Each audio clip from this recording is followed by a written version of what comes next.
Hi guys, welcome back to our channel. మీకు వచ్చేసి మల్లెపూలు ఎక్కువగా రావాలంటే ఒక టిప్ చెప్తాను. వీడియోని స్కిప్ చేయకుండా లాస్ట్ వరకు చూసేయండి. అలాగే మన ఛానల్ ఎవరైనా కొత్తగా చూస్తున్నట్టయితే ప్లీజ్ సబ్స్క్రైబ్ చేసుకొని సపోర్ట్ చేయండి. ఈ వీడియోలో వచ్చేసి మనకి మల్లెపూలు ఎక్కువగా పూయాలంటే మల్లె చెట్టు మన ఇంట్లో ఉంటే ఏం చేయాలో చెప్తాను, చూసేయండి.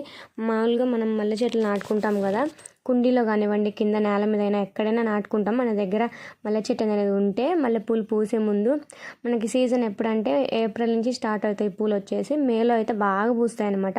సో మనం మార్చ్ ఎండింగ్ ఏప్రిల్ స్టార్ట్ అయ్యేటప్పుడు ఏం చేస్తారంటే మల్లె చెట్టుకు ఉండే మల్లాకు మొత్తం తీసేయాలన్నమాట. మనం కరివేపాకు ఆకు దూసేస్తాం కదా, అట్లా అనమాట.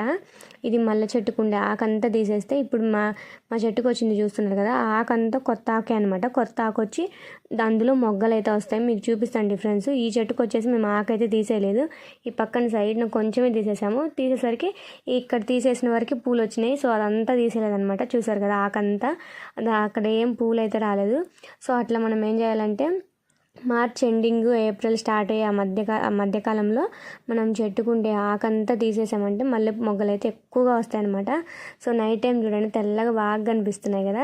సో ఈ టిప్ అయితే డెఫినెట్గా ఫాలో అవ్వండి. మీకు తెలిసిన వాళ్ళు అయితే ఓకే, తెలియకపోతే డెఫినెట్గా ఒకసారి ఇట్లా ట్రై చేసి చూడండి. మనకి మల్లెపూలు సీజన్ స్టార్ట్ అయ్యే ముందు ఆ పూలు చెట్టుకుండే ఆకులన్నీ పీకేస్తే కనుక పూల మొగ్గలు అనేది చాలా ఎక్కువగా అయితే వస్తాయన్నమాట. నేను మీకు చూపించాను కదా వీడియోలో. మేమైతే ఆ చెట్టుకు ఒక చెట్టుకు అయితే ఆకు పీకలేదు, ఒక చెట్టుకు అయితే ఆకు పీకేసాం అనమాట. ఇది వచ్చేసి ఆకు పీకేసిన చెట్టు అనమాట. ఇంకో చెట్టుకు అయితే అట్లే ఉంచాము, కానీ ఆ చెట్టుకు అయితే అసలు పూలే రాలేదు. దీనికి ఆకు పీకేసరికి చాలా పూలు అయితే వచ్చాయన్నమాట. సో వీడియో నచ్చిందని అనుకుంటున్నాను. వీడియో ఇంతవరకు చూసారంటే డెఫినెట్గా నచ్చే ఉంటుంది. వీడియో కనుక నచ్చినట్లయితే please do like, share and subscribe to our channel. Bye guys.